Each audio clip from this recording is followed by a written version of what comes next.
Nous allons lire l'Évangile selon Marc, et il faut savoir que l'Évangile selon Marc est un évangile formellement anonyme. C'est-à-dire, ce n'est pas comme les lettres de Pierre, ce n'est pas comme les lettres de Paul, où il dit « Moi, Marc, je suis en train d'écrire cet évangile », mais plutôt, nous n'avons aucun nom qui est donné au sujet de l'auteur. Par contre, la tradition chrétienne, l'histoire chrétienne, depuis le tout début, nos premières informations attribuent tous l'Évangile à Marc, qui est aussi appelé dans le Nouveau Testament Jean-Marc, un des compagnons de Barnabas, de Paul et de Pierre. Et voici ce que nous savons de lui dans le Nouveau Testament. Il y a ce passage dans 1 Pierre chapitre 5, le verset 13. Si quelqu'un veut lire, comme ça on peut être un peu plus participatif. Angèle, tu veux commencer? C'est sur vos feuilles et affiché.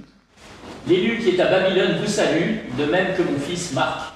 Donc, Pierre écrit cela de Babylone. Alors on pense que c'est probablement Rome qui l'appelle Babylone, peut-être qu'il était à Babylone, mais on remarque qu'il y a Marc qui est avec lui.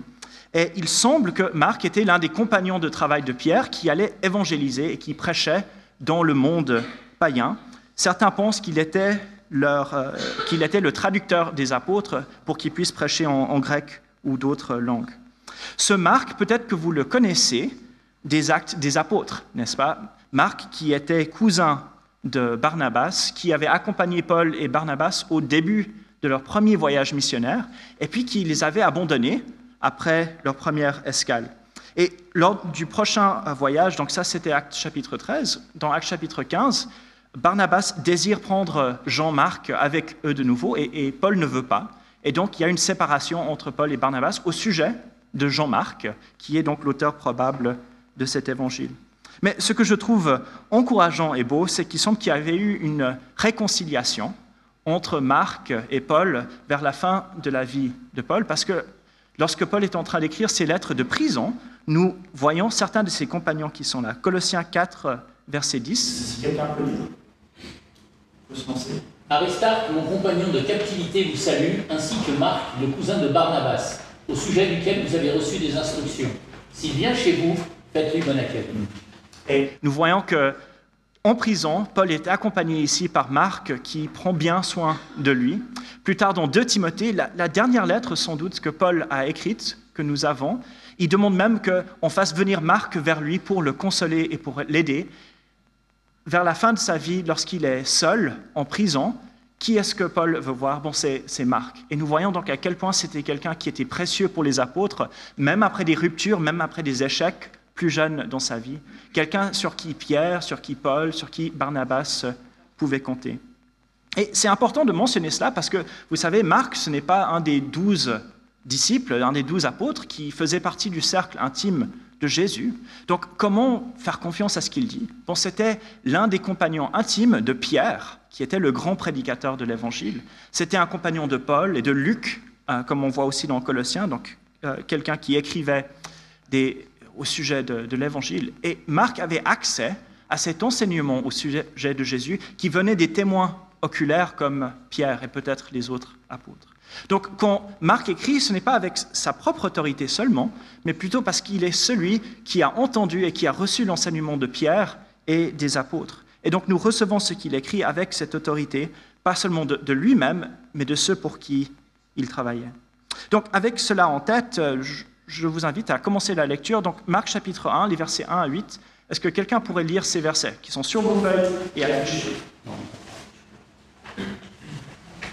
François? Commencement de l'évangile de Jésus-Christ, Fils de Dieu, selon ce qui est écrit dans le prophète Ésaïe. Voici, j'envoie devant toi mon messager, pour frayer ton chemin. C'est la voix de celui qui crie dans le désert. Préparez le chemin du Seigneur, rendez droits ses sentiers. Jean parut, il baptisait dans le désert et prêchait le baptême de repentance pour le pardon des péchés. Tout le pays de Judée et tous les habitants de Jérusalem se rendaient auprès de lui. Et ils se faisaient baptiser par lui dans le fleuve du Jourdain, en confessant leurs péchés. Jean avait un vêtement de poil de chameau et une ceinture de cuir autour des reins. Il se nourrissait de sauterelles et de miel sauvage. Il prêchait. Il vient après moi, celui qui est plus puissant que moi, et je ne mérite pas de délier, en me baissant, la courroie de ses sandales. Moi, je vous ai baptisé d'eau, mais lui vous baptisera d'Esprit Saint. On commence l'évangile de Marc et on entre tout de suite dans l'action, n'est-ce pas? Comme introduction, nous avons un seul verset, qui est le prologue, où Marc écrit « Commencement de l'évangile de Jésus-Christ, Fils de Dieu ». Et j'aimerais qu'on s'arrête un tout petit peu sur ce premier verset, parce qu'en tant que chrétiens, nous avons tellement l'habitude d'entendre ce vocabulaire comme évangile, comme Jésus-Christ, comme Fils de Dieu, que cela peut nous faire rater l'importance de ce que Marc est en train de dire ici, qui est vraiment le plan pour toute la suite de ce livre que nous appelons l'Évangile. Aujourd'hui, le mot évangile, c'est un mot chrétien, n'est-ce pas? Ça désigne typiquement l'un des 4 livres du Nouveau Testament qui racontent l'histoire de Jésus. Peut-être quand on dit l'évangile, c'est ce qu'on dit quand on va dans la rue, on parle avec nos amis de Jésus. Mais ce mot n'était pas chrétien quand Marc l'a écrit. C'était un mot qui existait dans le vocabulaire courant des gens. Et en fait, évangile, c'est une translittération du grec de ce mot euangelion ou evangelion, qui signifie simplement une bonne nouvelle. Et peut-être dans vos Bibles, si vous les avez, vous regardez les versets 14 et 15, vous avez cette traduction qui est donnée où nous avons Jésus qui annonce la bonne nouvelle, qui dit aux gens de croire à la bonne nouvelle. Bon, là, c'est le même mot, c'est l'évangile, l'euangelion, la bonne nouvelle. Une des choses qu'il faut comprendre, par contre, c'est que, oui, on a ce mot qui veut dire une bonne nouvelle, une bonne annonce, mais que culturellement, autour du 1er siècle, au temps de Jésus, ce mot avait pris des sens culturels assez importants, surtout dans le monde romain et dans le monde juif. Pour les Romains, et comprenons bien, donc Jésus, les apôtres, tout le monde vivait dans l'Empire romain à ce moment-là, le mot « évangile » était devenu un mot pour parler de la propagande de Rome, la propagande impériale parmi les peuples soumis. Qu'est-ce que ça veut dire fondamentalement? Donc, quand Rome remportait une grande victoire, ou plus important, lorsqu'ils annonçaient l'accession au pouvoir d'un nouvel empereur, la construction d'un nouveau temple en l'honneur de l'empereur, la naissance d'un héritier au trône, on proclamait un message, et ce message s'appelait « évangile ». C'était le message de l'Empire romain pour parler de leur règne sur les peuples. Ils disaient « c'est notre évangile ». Il semble que c'est l'empereur Octave, ou qu'on appelle aussi Auguste, qui a commencé cette pratique. Et les archéologues ont même retrouvé une inscription sur un calendrier dans un temple qui date de 9 avant Jésus-Christ, qui parle de ce règne d'Auguste. Et voici ce qu'ils disent. Pour tout l'univers, la bonne nouvelle, c'est-à-dire l'évangile, le Hagélion, de la naissance du Dieu, signifie le début de la paix qu'il promet. L'évangile de la naissance du Dieu. Et là, il ne parle pas de Jésus, d'accord, mais il parle de l'empereur Auguste. Et les empereurs avaient l'habitude de diviniser, de déclarer comme Dieu leurs prédécesseurs. Donc Octave, qui est venu avant lui, c'était Jules César. Jules César est déclaré Dieu, et donc Octave, Auguste, est un fils de Dieu, ou fils d'un Dieu, parce que pour les Romains, ils en avaient tout plein, il n'y avait pas un seul Dieu. Et donc, quand on entendait ces paroles, l'évangile, la bonne nouvelle d'un fils d'un Dieu, ce n'était pas juste des mots religieux ou autres, mais c'était un message de propagande politique et impériale qui disait « c'est Rome qui règne, c'est l'empereur qui détient le pouvoir et c'est lui qui est la manifestation de la divinité sur terre ». Donc, n'est-ce pas intéressant que Marc commence son message en disant « la bonne nouvelle », mais pas de César, mais de Jésus-Christ, le Fils, pas d'un Dieu, mais le Fils de Dieu, du seul et de l'unique. Et en disant évangile, donc c'est pas juste « hey, j'ai une bonne nouvelle à t'annoncer, tu peux aller au ciel un jour », même si ça fait partie du message. La bonne nouvelle, c'est de dire « hey, j'ai quelque chose à t'annoncer ». Le vrai roi, c'est Jésus-Christ. Et mon message, mon livre va vous montrer comment il est le roi. Donc il y a vraiment cette compréhension qui est là. Et donc c'est dangereux de dire aux gens, dans le monde romain, l'évangile de Jésus, parce que c'est un contre-évangile à celui de César. Et pour les Juifs aussi, le mot évangile avait un sens important quand c'était prononcé par un prophète, par un envoyé de Dieu. Parce que dans l'Ancien Testament, il y avait une promesse qu'un jour, les choses iraient mieux pour le peuple de Dieu. Et voici ce que nous lisons dans le prophète Ésaïe, donc 700 ans environ avant Jésus, au sujet des jours de délivrance pour le peuple. Si quelqu'un peut lire Ésaïe 52, les versets 7 à 10. Ils sont beaux sur les montagnes, les pieds du messager de bonne nouvelle, qui publie la paix, du messager de très bonnes nouvelles, qui publie le salut, qui dit à Sion, ton Dieu règne. C'est la voix de tes sentinelles. Elles élèvent la voix. Elles poussent ensemble des cris de triomphe, car de leurs propres yeux, elles voient l'Éternel revenir à Sion. Éclatez ensemble en cris de triomphe, ruines de Jérusalem, car l'Éternel console son peuple. Il rachète Jérusalem. L'Éternel découvre le bras de sa sainteté aux yeux de toutes les nations, et toutes les extrémités de la terre verront le salut de notre Dieu. Quand on a ces messagers qui annoncent la bonne nouvelle, de nouveau, c'est l'évangile. Ils sont en train d'évangéliser, d'annoncer cette bonne nouvelle. Et en quoi consiste la bonne nouvelle ? C'est le salut du peuple de Dieu. C'est la gloire de Dieu qui revient à Jérusalem. C'est la délivrance du peuple. C'est la grâce de Dieu. C'est toutes ces choses qui sont annoncées et qui étaient attendues au temps de Jésus.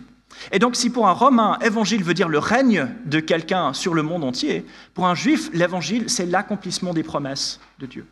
Et ce que Marc va nous montrer à travers l'évangile, c'est que Jésus fait ces deux choses. Il vient pour établir le règne de Dieu et pour devenir le roi du monde entier. Mais aussi, il vient pour accomplir toutes les promesses de Dieu dans l'Ancien Testament. Il amène la grâce et la présence de l'Éternel que le peuple de Dieu annonçait. Donc, ce n'est pas rien de dire l'évangile de Jésus-Christ. Et il ne faut pas laisser nos habitudes chrétiennes parfois cacher cela. Mais notons bien aussi, il précise au verset 1 qui est Jésus. Et je trouve que Marc, au niveau du suspense, il fait du mauvais travail, n'est-ce pas? Parce qu'il vend la mèche avant même de commencer. Je répondais à la question, mais qu'est-ce que nous apprenons sur Jésus dans ce premier verset? Il est le Fils de Dieu, d'accord? Qui est Jésus? Il est le Fils du Dieu divin. Bien. Quoi d'autre? Il est le Messie, d'accord? Donc, Jésus-Christ, Christ, ce n'est pas de son nom de famille. Vous le savez, n'est-ce pas? Il n'est pas le fils de Marie-Christ et de Joseph-Christ, mais Christ, c'est un titre royal qui voulait dire celui qui avait reçu l'onction. On avait versé l'huile sur sa tête pour dire celui-ci est le roi que Dieu a choisi. Donc, dès le début, Marc nous dit qui est Jésus? C'est le Fils de Dieu. Il est Dieu fait homme parmi nous et il est le roi d'Israël que Dieu avait choisi. Et donc, nous commençons l'évangile en sachant la fin de l'histoire, n'est-ce pas? Tout le monde va poser la question, mais qui est Jésus? Qui est Jésus? Qui est Jésus? Et prêtez attention à cela dans votre lecture de l'évangile de Marc. Sans cesse, on demande qui est-il? Mais nous savons qui il est, n'est-ce pas? Il est le Fils de Dieu et son baptême va le confirmer par la suite. Mais aussi, les gens vont poser la question, quand est-ce que le règne de Dieu va venir? Quand est-ce qu'il va l'accomplir? Et nous le savons, c'est en Jésus, c'est à travers lui. Et donc, lorsque nous lisons l'évangile de Marc, c'est toujours avec ces idées de l'accomplissement des promesses de Dieu. Jésus est en train d'accomplir les promesses à Israël de l'Ancien Testament. C'est avec cette perspective du règne de Dieu qui, en Jésus, entre dans le monde. Et puis, troisièmement, de l'identité de Jésus. Il est vraiment le roi, il est vraiment le Fils de Dieu parmi nous. Et si vous pouvez garder juste ces trois thèmes, c'est déjà génial, d'accord, pour la suite. Mais j'aimerais qu'on parle quand même un petit peu de Jean-Baptiste et du baptême de Jésus, si vous le permettez. Nous avons vu dans les versets 2 à 8 ce résumé de la mission de Jean, qui est le prophète de Dieu. Et je l'ai appelé dans les notes Jean le baptiseur, parce que baptiste, de nouveau, ce n'est pas son prénom, mais c'est ce qu'il fait. Il prend des gens et il les plonge sous l'eau, il les baptise pour la repentance et le pardon des péchés. Et Marc nous dit que Jean est l'accomplissement de deux des prophéties de l'Ancien Testament, celui dans Ésaïe et puis un autre aussi qui est dans Malachie. Donc regardons Ésaïe chapitre 40, les versets 3 à 5. Est-ce que quelqu'un peut lire? Une voix crie dans le désert, ouvrez le chemin de l'Éternel, nivelez dans la steppe une route pour notre Dieu. Que toute vallée soit élevée, que toute montagne, toute colline soit abaissée. Que les reliefs se changent en terrain plat et les escarpements en vallée. Alors la gloire de l'Éternel sera révélée, et toute chair à la fois la verra, car la bouche de l'Éternel a parlé. Donc, il y aura une préparation, un cri de préparation pour le peuple, pour cet évangile, pour ce jour de grâce de Dieu qui va se faire dans le désert. Et il y a ces images, on est en train de construire une route pour que le chemin de retour vers Dieu et vers les promesses de Dieu soit aplani. Mais dans Malachie chapitre 3, et là on va lire les versets 1, qui est cité directement par Marc, et puis le verset 23 auquel il fait référence après. Est-ce que, Renaud, tu pourrais continuer? Allez. Voici que j'enverrai mon messager. Il ouvrira un chemin devant moi.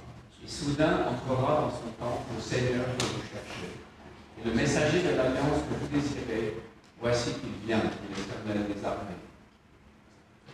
Voici, moi-même je vous enverrai le prophète Élie avant la venue du jour de l'Éternel, jour grand et redoutable. Donc, il y a un jour de délivrance qui est promis, il y a une préparation qui doit se faire, mais Dieu avait annoncé à travers le prophète Malachie, et ici, c'est une des dernières prophéties de l'Ancien Testament, une des dernières annonces qui est faite au sujet de ce que Dieu a prévu, c'est qu'avant le jour de délivrance, il y a un messager, un préparateur qui va venir. Et lui, il va ramener le peuple pour le préparer. Et il l'appelle le prophète Élie.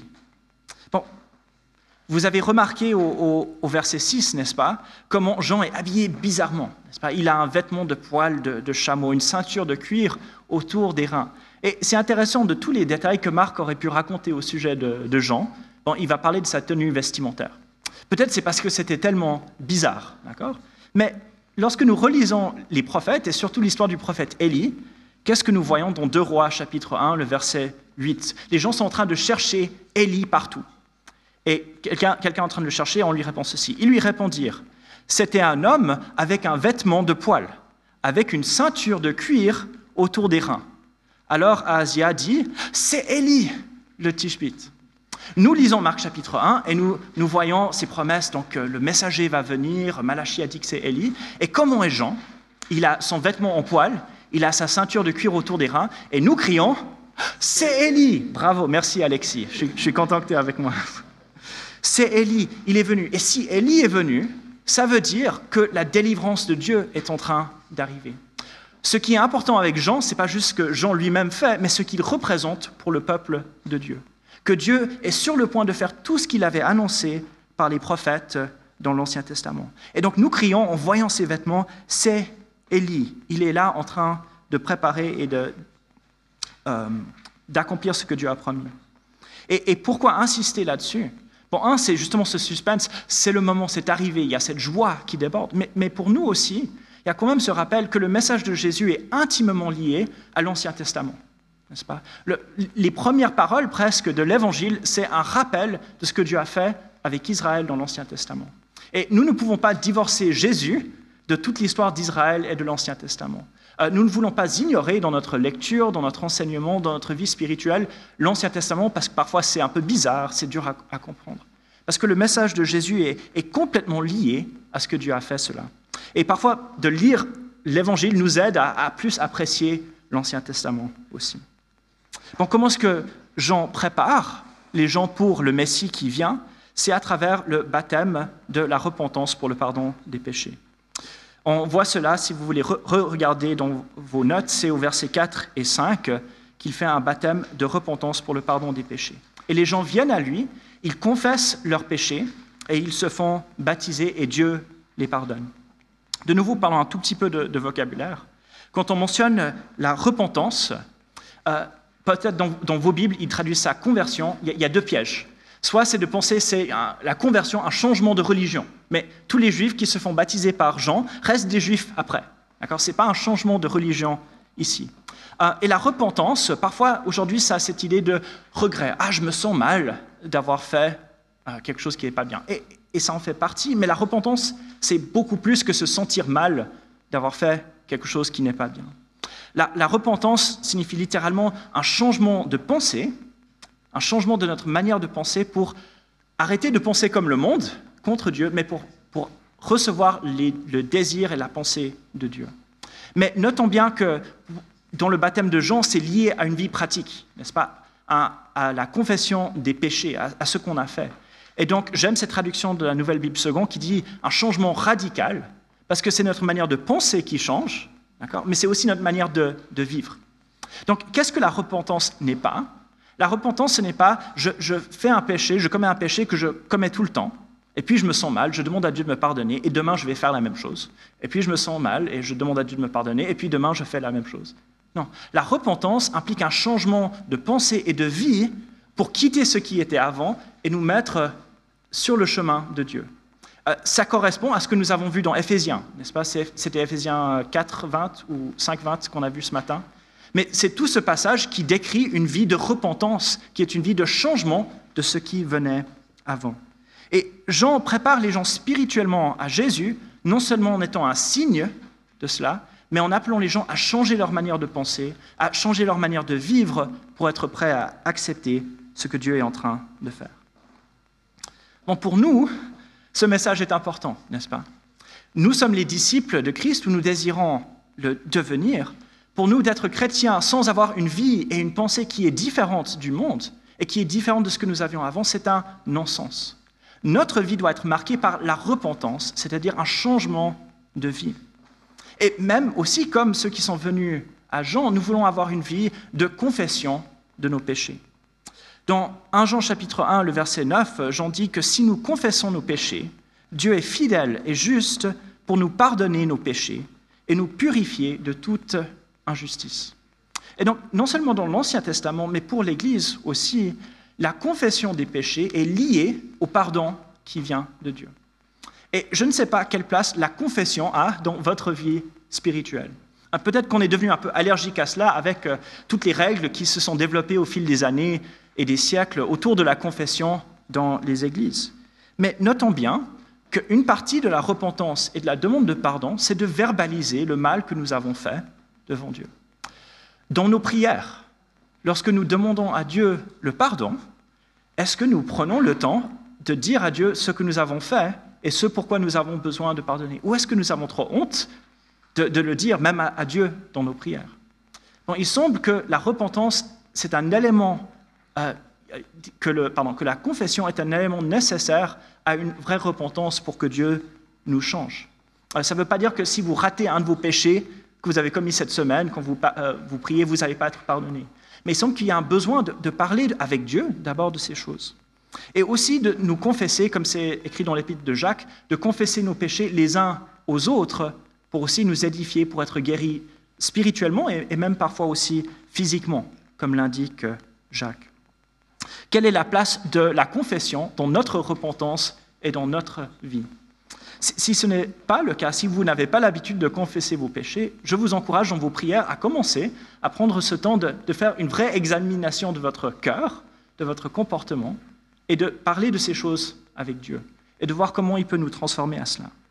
D'avoir des frères ou des sœurs avec qui vous pouvez confesser vos péchés et vos luttes pour qu'ils prient pour vous et vous encouragent spirituellement. Et d'essayer d'être des personnes aussi à qui on peut confesser les péchés, dans la confiance, avec l'assurance de l'amour et du pardon qui seront présents. Je crois que cet élément de la repentance, il ne faut pas passer à côté, parce que c'est vrai que les éléments s'enchaînent ici. Jean fait ce baptême, et le résultat du baptême, notons bien, c'est le pardon des péchés. C'est pour cela qu'il les baptise, avec bien sûr la repentance et la confession qui vient. Mais Jean fait cette annonce au verset 8, qu'il y a un autre baptême qui vient, un baptême plus important. Celui qui va venir il n'y aura pas seulement ce baptême d'eau, mais il y aura un baptême d'Esprit Saint. Il va plonger les gens dans l'Esprit de Dieu. Et on ne va pas voir les actes dans cette série sur Marc, donc je vous dis la fin de l'histoire. D'accord ? Dans Actes chapitre 2, on nous dit que ce baptême de l'Esprit Saint par Jésus vient au moment de la Pentecôte, quand l'Esprit descend sur les disciples qui sont réunis. Mais cette promesse de l'Esprit est ensuite transmise aux autres croyants. Actes chapitre 2, verset 38, si quelqu'un peut lire. Oui, Pierre leur dit, répentez-vous, que chacun de vous soit baptisé au nom de Jésus-Christ, pour le pardon de vos péchés, et vous recevrez le don du Saint-Esprit. Le baptême que nous avons maintenant n'est rien de moins que ce que Jean baptisait. Par contre, c'est beaucoup plus, n'est-ce pas? Si Jean baptisait pour la repentance et le pardon des péchés, nous sommes baptisés au nom de Jésus-Christ, plongés dans l'eau en lui, et les promesses sont non seulement le pardon, comme Pierre mentionne, mais l'Esprit Saint. Et nous participons donc à ce baptême du Saint-Esprit à travers le baptême au nom de Jésus. Et donc nous pouvons nous réjouir de recevoir quelque chose encore plus grand que ce que Jean offrait aux Israélites. Bon, on va regarder juste encore une partie, mais sans terminer bien sûr le chapitre 1, mais les versets 14 à 20, si quelqu'un peut lire. Pardon, pas 14 à 20, 9 à 13, excusez-moi. En ce temps-là, Jésus vint de Nazareth en Galilée, et il fut baptisé par Jean dans le Jourdain. Au moment où il sortait de l'eau, il vit les cieux s'ouvrir et l'Esprit descendre sur lui comme une colombe. Et une voix se fit entendre des cieux. « Tu es mon Fils bien-aimé, objet de mon affection. » Aussitôt, l'Esprit poussa Jésus dans le désert. Il passa dans le désert 40 jours, tenté par Satan. Il était avec les bêtes sauvages et les anges de Satan. Merci. Bon, si nous lisons ce passage au sujet du baptême de Jésus, il y a une question qui revient tout le temps, et c'est une question tout à fait légitime que nous sommes censés poser en lisant. Pourquoi Jésus se fait baptiser pour le pardon des péchés par Jean? Okay. Même Jean a un problème avec cela. On lit dans Matthieu que quand Jésus vient à lui pour se faire baptiser, il dit « Mais non, Jésus, tu es au mauvais endroit, au mauvais moment. » Et Jésus répond « Non, c'est nécessaire pour accomplir toute justice. » Je crois que si on inventait l'histoire de Jésus parfait, et il est parfait dans les évangiles, sans péché, on n'inventerait pas cette histoire où Jésus se fait baptiser par Jean, n'est-ce pas? Ça nous dérange. Mais Jésus dit à Jean qu'il est en train d'accomplir toute justice à travers ce baptême. Donc pour répondre à la question, mais pourquoi Jésus reçoit ce baptême? Qu'est-ce que Jésus est en train d'accomplir? Ça devrait être notre question qui nous aide à répondre. Et j'ai trouvé 4 choses, sans doute il y en a plus, d'accord? Mais on va terminer en regardant 4 de ces choses. Jésus est quoi? Il est le Christ, il est le Messie, n'est-ce pas? Celui que Dieu a choisi pour être le roi d'Israël. Or, un Messie doit recevoir une onction, n'est-ce pas? Il doit recevoir cette huile qui est versée sur la tête. Pour Jésus, son baptême, c'est son onction royale. C'est le moment pendant lequel Jésus est désigné comme le roi d'Israël. Et pour cela, on va regarder 2 passages dans l'Ancien Testament. 1 Samuel 16, verset 13. Est-ce que... Papa, tu peux lire? Samuel prit la corne d'huile et l'oignit au milieu de ses frères. L'Esprit de l'Éternel s'empara de David à partir de ce jour. Et après, Samuel se leva et s'en alla à Rama. Quand David est choisi comme le roi d'Israël, il reçoit l'huile sur la tête, mais qu'est-ce qui descend sur lui aussi à ce moment-là? C'est l'Esprit de l'Éternel. Et de même, au baptême, Jésus est en train de recevoir l'Esprit de Dieu qui descend sur lui. Bon, il était déjà plein de l'Esprit, n'est-ce pas? Mais visiblement, l'Esprit descend sur lui. Pourquoi? Parce qu'il est comme David. En fait, il est le nouveau David qui, par l'Esprit, est désigné comme le roi. Et notez les paroles qui viennent du ciel. « Tu es mon fils bien-aimé ». La remarque a été faite, et je crois que c'est juste « bien-aimé » en hébreu, ça nous donne le nom David. D'accord? David, c'est le bien-aimé qui est choisi donc par Dieu. Mais ce terme « tu es mon fils » renvoie aussi au roi d'Israël. Psaume 2, verset 7, si quelqu'un peut lire. Je publierai le décret de l'Éternel. Il m'a dit, tu es mon fils. C'est moi qui t'ai engendré aujourd'hui. Fils de Dieu veut dire pour les rois d'Israël, celui que Dieu a choisi pour être le roi. Tu es mon fils. Et Jésus est le roi, donc il est fils de Dieu. Alors, on verra par la suite qu'il est plus que fils de Dieu dans le sens du roi d'Israël, mais il est en tout cas cela. D'accord? Il est en tout cas cela, celui à qui Dieu dit « Tu es mon fils », c'est-à-dire « Tu es le roi ». Et donc, le baptême est nécessaire parce qu'on ne peut pas être Messie sans onction, sans avoir été désigné fils de Dieu par Dieu lui-même. Et donc, ce baptême marque le début du ministère de Jésus parce qu'il commence en étant choisi ou montré comme étant choisi comme roi par Dieu. Une autre chose que nous voyons, c'est qu'à travers le baptême et son temps dans le désert, Jésus est en train de s'identifier au peuple de Dieu et à l'histoire d'Israël. Dans 1 Corinthiens 10, le verset 2, Paul raconte comment Israël est sorti de l'Égypte pour aller dans le désert, mais avant ils sont passés par la mer Rouge, que les enfants sont en train de voir dans la classe aujourd'hui, j'ai appris ce matin.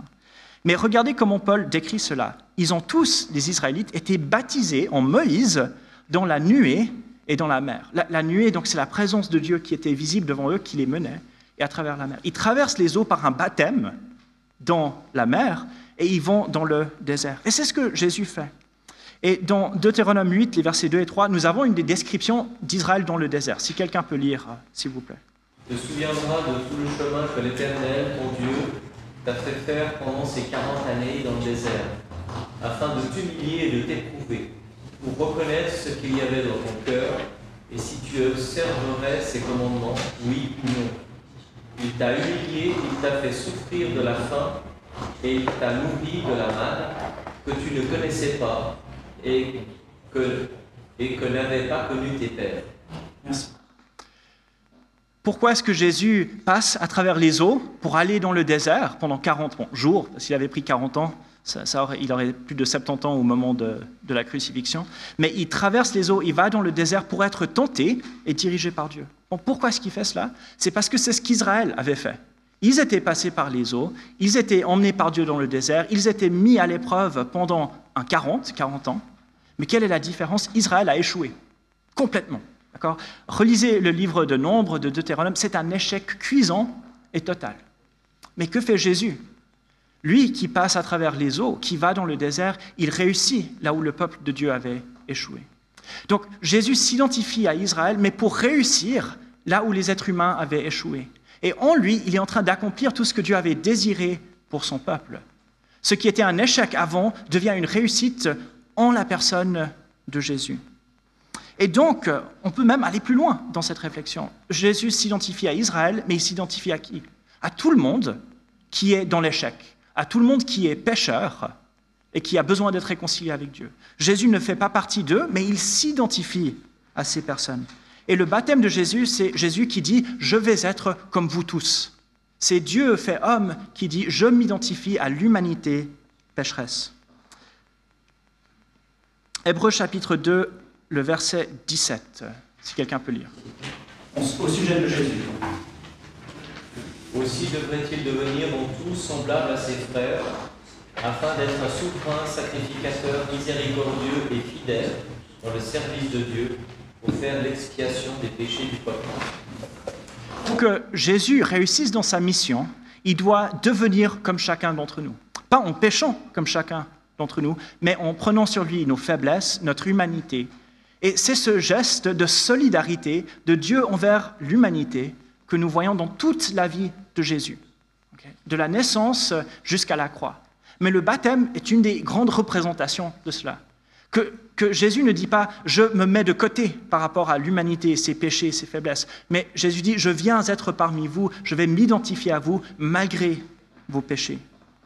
Et ce que Jésus va faire au baptême, il va le faire sur la croix aussi. Il reçoit le baptême des pécheurs parce qu'il va recevoir la mort des pécheurs et la condamnation des pécheurs malgré son innocence. Et ça, c'est la 4e raison que je vois, et peut-être on peut en discuter, vous en voyez d'autres aussi, mais pourquoi Jésus se fait baptiser? Par le baptême, Jésus accepte la royauté qui vient de Dieu, mais par le baptême, il accepte aussi la souffrance et la mort qui étaient prévues par Dieu. C'est très intéressant, le baptême est très peu mentionné dans l'Évangile selon Marc, mais c'est répété au chapitre 10, lorsque 2 des disciples de Jésus viennent à lui en disant « Nous voulons être dans les premières places dans ton règne, on veut être à ta droite et à ta gauche ». Et voici comment Jésus répond au chapitre 10, verset 38. Jésus leur dit, « Je ne savais pas ce que vous demandez. Pouvez-vous boire la coupe que je vais boire ou être baptisé du baptême où je vais être baptisé ?» Et ils lui dirent, « Nous le pouvons. » Et Jésus va continuer en parlant du baptême après. C'est quoi cette coupe et ce baptême? Bon, c'est ses souffrances et c'est sa mort en croix. Et Jésus décrit sa mort sur la croix comme un baptême qui doit encore venir. N'est-ce pas fascinant que pour Jésus, il y a ce premier baptême qui est le baptême d'eau, mais le deuxième baptême sera la croix, où il est plongé dans la mort pour nos péchés. Et si vous n'êtes pas convaincu, prenez cette comparaison entre Marc, chapitre 1, versets 10 et 11, le baptême de Jésus et sa mort. Donc, je vais vous lire. « Dès qu'il remonta de l'eau, il vit les cieux se déchirer et l'Esprit descendre vers lui comme une colombe. Et une voix survint des cieux, « Tu es mon Fils bien-aimé, c'est en toi que j'ai pris plaisir. » Notez bien comment Marc décrit la mort de Jésus, donc quand Jésus expire. Le voile du temple se déchira en deux, de haut en bas. Le centurion qui se tenait en face de Jésus, voyant qu'il avait expiré de la sorte, dit « Cet homme était vraiment le Fils de Dieu. » Les cieux s'ouvrent, mais littéralement, Marc écrit, les cieux se déchirent en deux. Et Jésus est proclamé Fils de Dieu. Et qu'est-ce qui se passe à sa mort? Bon, le voile se déchire, le voile qui, selon la tradition juive, représentait les cieux, justement, se déchire et Jésus est proclamé Fils de Dieu. Le baptême représente et prépare symboliquement la mort de Jésus. Et ces deux choses sont le début et la fin du ministère de Jésus, de ce qu'il est venu accomplir. Qu'est-ce que cela nous montre? En se faisant baptiser, Jésus est en train d'accepter tout le plan de Dieu. Il accepte ce baptême d'eau parce qu'il accepte le baptême de sa mort qui doit venir. Et ces deux choses qui marquent le début et la fin de son ministère, en se faisant baptiser, Jésus dit « J'accepte tout le plan de Dieu et tout ce que ça implique pour moi, y compris la souffrance et la mort. » Et il entre dans le dessein de Dieu, dans l'histoire que Dieu avait prévue. Et n'est-ce pas vrai pour nous, pour notre baptême aussi, n'est-ce pas? Par le baptême, nous acceptons le plan de Dieu pour nous. Nous acceptons d'entrer dans la mort de Jésus, comme Jésus lui-même entre dans la préparation de sa mort à travers son baptême. Nous entrons dans l'histoire de Jésus et dans le dessein de Dieu. Romains 6, verset 3 dit ceci: « Ignorez-vous que nous tous qui avons été baptisés en Christ Jésus, c'est en sa mort que nous avons été baptisés. » Par le baptême, nous entrons dans la mort de Jésus. Et Jésus est en quelque sorte en train de faire la même chose lorsque Jean le baptise. Et cela donc nous prépare pour la suite, n'est-ce pas? Le baptême que Jésus reçoit par Jean montre que Jésus est roi. Et j'espère que nous verrons à travers notre lecture de Marc que Jésus est vraiment le roi promis. Nous voyons que Jésus est l'Israël promis, le reste fidèle du peuple de Dieu, et qui accomplit tout l'Ancien Testament, et qui fait ce que l'humanité ne pouvait pas faire.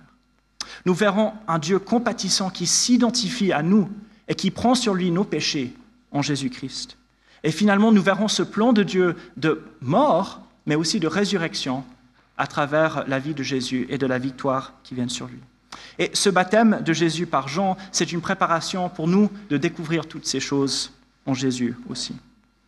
Bon, si vous voulez voir la suite de la proclamation de Jésus, j'ai mis quelques notes là, mais avec les quelques minutes qui restent, je voulais juste ouvrir la possibilité, si vous aviez une question sur ce que nous avons vu ou sur le reste du chapitre, ou une remarque ou quelque chose à voir. Parce qu'on va finir à midi, c'est promis.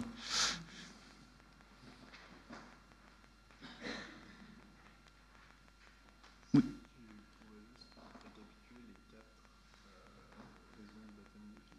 Oui, donc les 4 raisons, c'est son onction, d'accord? Il est désigné comme roi, il s'identifie à Israël, il s'identifie à l'humanité pécheresse, et puis il entre dans le dessein de Dieu. D'autres questions? Alors, on va faire quelque chose d'extraordinaire, on va s'arrêter tôt. On peut libérer les enseignants et les enfants. Et puis, merci beaucoup pour votre écoute et participation.